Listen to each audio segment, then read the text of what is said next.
never knew how to tell you. I would be able to talk about my life. I ever loved a lot. I have two moms. You want me to say it out loud?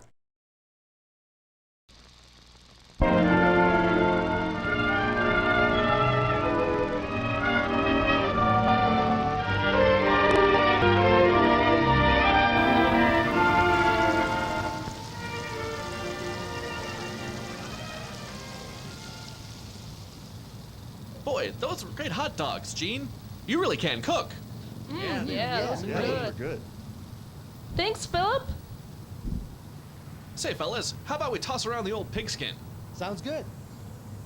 You boys go ahead. We girls have our knitting to work on.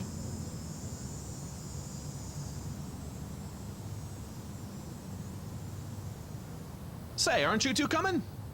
Well, to be honest, Phil, I don't really like football. But I know if I don't go with the rest of the guys, they'll think I'm some kind of a sissy. Knitting isn't really my thing. I'd much rather go play football. The guys don't want to date girls who are tomboys. Sounds like you two could use a lesson in playing with gender. Playing with gender? What do you mean? Come on, I'll show you.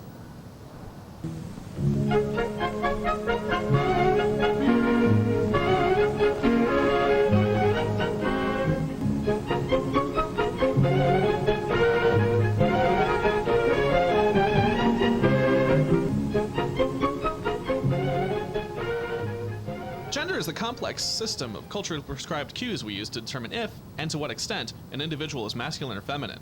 Wait, I thought anatomy is how we can tell if someone is a guy or a girl. Well, you're half right, Jerry. Sex is the manner in which we can determine whether an individual is male or female. But sex and gender aren't the same thing. They aren't? No. Sex is simply the biological status of a person based on physical aspects, such as chromosomes, hormones, and genitalia. Gender refers to the way people act and interact with one another and how they feel about themselves.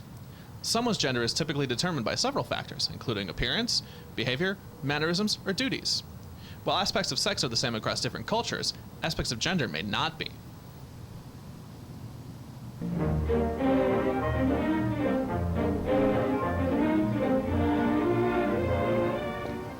You mean how boys wear pants and girls wear skirts? Well, sort of. Assumptions about one gender or another are stereotypes. We assume that someone is a masculine if they wear pants and feminine if they wear a skirt, because these are culturally accepted gender stereotypes. We assume someone is feminine if they wear makeup and jewelry, just as we assume someone is masculine if they wear, say, a tie. Gender stereotypes culturally dictate the kind of clothes we wear. But you said behavior also defines someone's gender. What kinds of behavior, Philip? All kinds. Nearly everything we do is affected by gender in some way or another. How we communicate with one another, the way we walk and talk, the types of jobs we have, even the activities we participate in. Like knitting. Or playing football.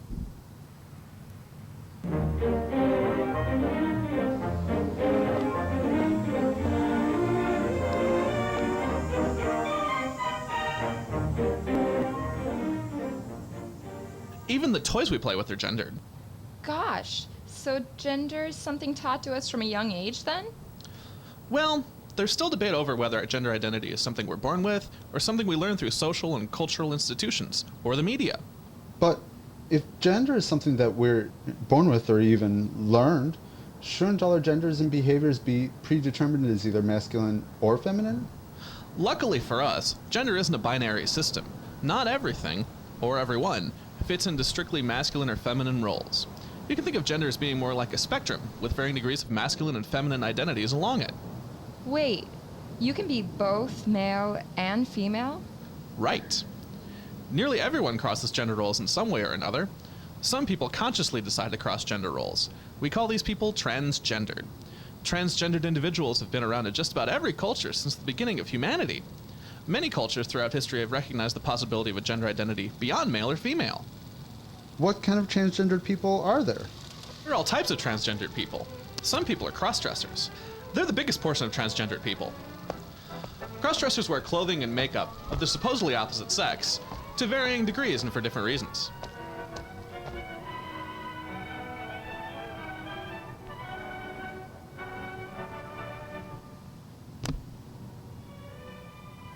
Other people are drag queens or kings.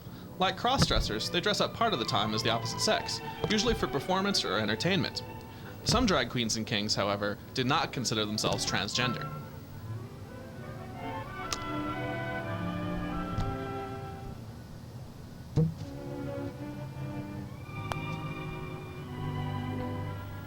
There are also transsexuals. Transsexual people feel their gender identity is different than the sex they were born as. Transsexuals may often change their bodies through hormones and surgery to align their sex and their gender.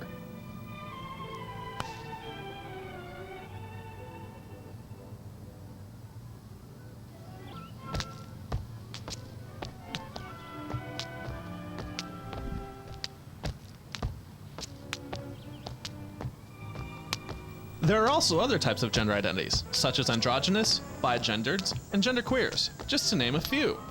All of these transgendered people alter across gender roles in one way or another.